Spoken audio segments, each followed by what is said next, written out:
बता दें कि असम विधानसभा में चुनाव को लेकर मुख्यमंत्री हेमंत सोरेन जमकर प्रचार प्रसार कर रहे हैं। इसी दौरान उन्होंने मीडिया से बातचीत करते हुए पवन खेड़ा के उस बयान पर प्रतिक्रिया दी है जिसमें उन्होंने कहा था कि हेमंता बिस्वा शर्मा की पत्नी रिंकी मुइया जो है वो 2 मुस्लिम देशों के साथ कुल 3 देशों के पासपोर्ट हैं उनके पास, और साथ ही खेड़ा ने विदेशों में शर्मा और उनकी पत्नी की संपत्ति होने का आरोप भी लगाया था। और हेमंत सोरेन ने कहा है कि गुनाहगार कभी अपना गुनाह स्वीकार नहीं करता।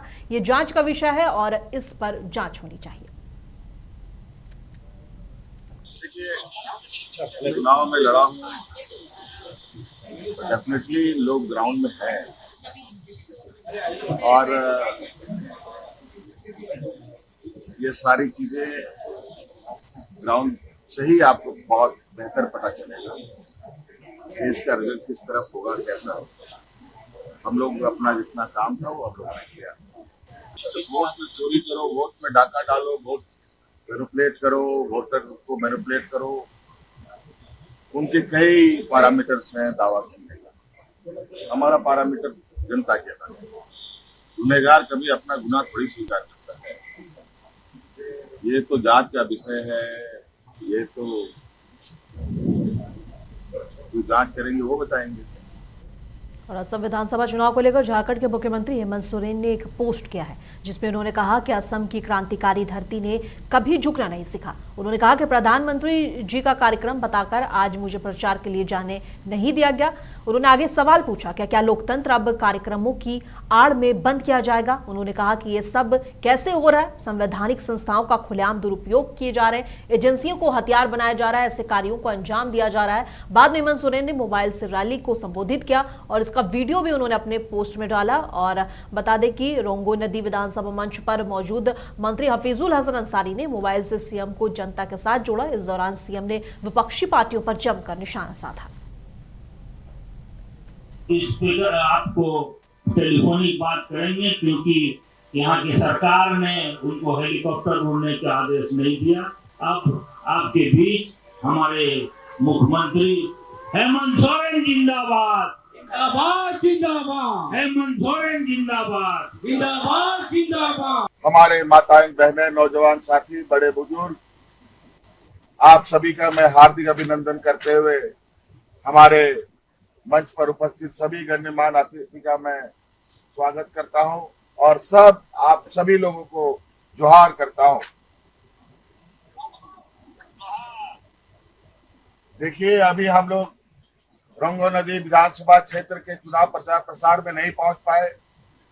वो इसलिए नहीं पहुंच पाए कि आज प्रधानमंत्री जी का कार्यक्रम हो जाने की वजह से हम सभी लोगों का हेलीकॉप्टर को उड़ने नहीं दिया गया और हम लोग को जहां है वहीं पर रहने के लिए आदेश दे दिया गया है। और बड़ा ही विचित्र है, आज हमारे प्रचार को इन लोगों ने बड़ा सुनियोजित तरीके से ठप करने का ये प्रयास किया। प्रधानमंत्री अपने कुर्सी और अपने ताकत के बल पर सभी राजनीतिक दलों को इसी तरीके से चुनाव के अंतिम चरण पे जब सभी लोग बहुत रफ्तार के साथ प्रचार प्रसार कर रहे होते हैं, इनका प्रचार प्रसार कैसे कब हो, ये अपने शस्त्र का उपयोग करते हैं। आज आपके बीच में हम नहीं आ पाए, लेकिन हमारे जोश में कोई कमजोरी ना हो और किसी भी तरीके का हमें डराने का जो प्रयास हो, उस डर को हमें बाहर निकालना है, क्योंकि ये लोग इन प्रकार चुनाव जीतने का हमेशा से प्रयास किया है। कभी वोट चोरी करके चुनाव जीतना या फिर हमें चुनाव प्रचार प्रसार करने से रोकना। लेकिन आप सभी लोगों को हम कहना चाहेंगे, पहली बार असम की धरती में झारखंड मुक्ति मोर्चा ने कदम रखा है और इसमें जय भारत पार्टी और आशा के लोगों ने मिलकर आज यहाँ के आदिवासी, किसान, मजदूरों का हक अधिकार की लड़ाई लड़ने के लिए संकल्प लिया है। आज इसको लेकर के हम लोग विशुद्ध रूप से राजनीतिक मैदान में है और आज आपके हक हकूक की लड़ाई के लिए हम लोग तैयारी में हैं। और झारखंड मुक्ति मोर्चा की कद्दावर नेता और सीएम हेमंत सोरेन की पत्नी विधायक कल्पना सोरेन ने असम के चुनावी समर में अपनी पूरी ताकत झोंक दी है। इसी के मद्देनजर उन्होंने औरंगाजूली विधानसभा क्षेत्र में चुनावी रैलियों को संबोधित किया। इस दौरान कल्पना सोरेन ने दावा किया कि असम की जनता वर्तमान व्यवस्था से डरा हुआ है और अब राज्य में परिवर्तन की लहर साफ दिखाई दे रही है। उन्होंने मंच से आह्वान किया कि मतदाता अपने अधिकारों के प्रति सजग हो चुके हैं और इस बार मतदान केवल प्रत्याशी चुनने के लिए नहीं बल्कि असम के भविष्य को नई दिशा देने के लिए होगा। हमारे काम कर रहे मजदूर साथियों को, दीदियों को, बहनों को, भाई को उस जमीन का मालिकाना हक तक नहीं मिलता। कितना बड़ा होता है एक गरीब का घर, इतना बड़ा होता है कि एक गरीब का घर छोटा सा कमरा होता है, ऊपर छत भी मजबूत नहीं होती है, दीवार भी नहीं होती है ढंग की। बरसात आए यहाँ तो बाढ़ का भी आपका हमेशा खतरा लगा हुआ रहता है। बाढ़ आए तो कहीं न कहीं पानी के द्वारा सांप बिच्छू करके अंदर ना घुस जाए। घर पे एक मजबूत खाट नहीं होती, घर में एक मजबूत चूल्हा नहीं होता। ये दर्द है यहाँ के मजदूर भाइयों का, ये दर्द है यहाँ के टी ट्राइब का, यहाँ के आदिवासियों का। ये किसी ने समझा नहीं। अंग्रेज तो चले गए, लेकिन अंग्रेज के स्वरूप में यहाँ पे सत्ता में बैठे लोगों ने भी वही व्यवहार किया है, तो इनमें और अंग्रेजों में कोई फर्क नहीं है। आज आपके दर्द, आपके संघर्ष, आपके हक की पुकार के लिए जब जेवीपी जेएमएम के साथ में आया तो हेमंत दादा ने ये कहा कि झारखंड में भी जब झारखंड बना नहीं था, झारखंड का सपना किसी ने देखा नहीं था, तो हमारे आदरणीय दिशम गुरु शिबू सोरेन ने, एक आदिवासी बेटा ने ये सपना देखा, हमारे आदिवासी लोग मिलकर मूलवासी लोग झारखंड में रहेंगे। संघर्ष किया, लाठियां खाई, सर फूटा, कितने परिवार के कितने सारे लोग बिछड़ गए, कई लोगों ने अपनी आहुतियां दे दी, जेल चले गए, पूरा जीवन संघर्ष में चला गया। हमेशा याद रखिएगा। और खबर रांची से है, जहां कृषि, पशुपालन और सहकारिता मंत्री शिल्पी नेहा तिर्की ने कहा है कि मध्य पूर्व में हालात के चलते यूरिया की आपूर्ति प्रभावित हो सकती है।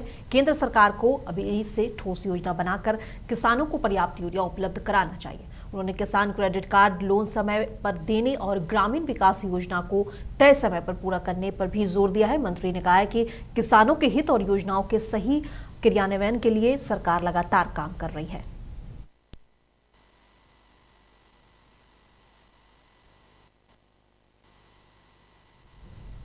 जेएमएम की राज्यसभा सांसद महुआ मांझी असम चुनाव को लेकर प्रचार में शामिल हुई और कहा कि झारखंड मुक्ति मोर्चा असम में जनजातियों, आदिवासियों और स्थानीय समुदाय के अधिकारों को आगे बढ़ाने के लिए चुनाव मैदान में सक्रिय है। उन्होंने आशा जताई है कि मतदाता विकास कार्य, सामाजिक न्याय और स्थानीय आवास को महत्व देंगे और बदलाव की उम्मीद रखते हैं। जेएमएम असम की राजनीति में नई दिशा और आदिवासी चाय बागान समुदाय के मुद्दों को प्रमुखता से उठा रही है, ऐसा उन्होंने कहा है।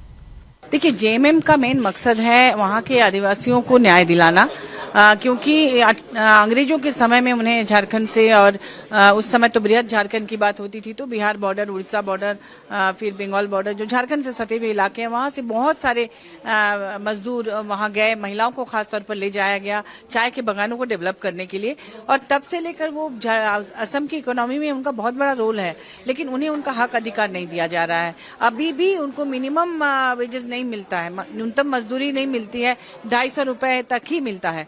तो ये वहाँ पे हक अधिकार दिलाने के लिए, उनके साथ खड़े होने के लिए हमारे माननीय हेमंत सोरेन जी वहाँ के आदिवासियों के साथ वहाँ पर चुनाव लड़ रहे हैं, और उन्हीं के बीच से कैंडिडेट्स भी उन्होंने दिया है। 21 कैंडिडेट दिया था, जिसमें से 3 लोगों का नामांकन रद्द हुआ है, तो बाकी 18 कैंडिडेट्स लड़ रहे हैं। चूंकि वो उनके बीच से हैं, उन्हीं के समाज से हैं, तो लोगों का बहुत विश्वास है कि अब हमारे साथ न्याय होगा, हमें हमारा हक अधिकार मिलेगा। ट्राइब का दर्जा उन्हें नहीं दिया गया था, वो दिए जाने की मांग सालों से हो रही है, खूनी संघर्ष होता है, उसमें भी उनको बहुत उम्मीद जगी है कि झारखंड मुक्ति मोर्चा जरूर उनके साथ खड़ा होकर उन्हें न्याय दिलाएगा। और झारखंड के मुख्यमंत्री हेमंत सोरेन ने असम में मां कामाख्या के पावन धाम में पूजा अर्चना की। सीएम ने सभी के सुख समृद्धि, शांति और उत्तम स्वास्थ्य, उन्नति और उज्जवल भविष्य की कामना की है। उन्होंने असम के लोगों, बुजुर्गों और बच्चों से मिले स्नेह और आशीर्वाद पर अपनी खुशी जताई और कहा कि यह विश्वास और प्रेम उनकी ताकत है। हेमंत सोरेन ने दोहराया है कि जेएमएम शोषित, वंचित और आदिवासी समाज के साथ हमेशा खड़ा रहेगा और उनके हक अधिकार दिलाने के लिए लगातार प्रयास करता रहेगा। उन्होंने सभी पर मां कामाख्या की कृपा और कल्याण की भी कामना की है।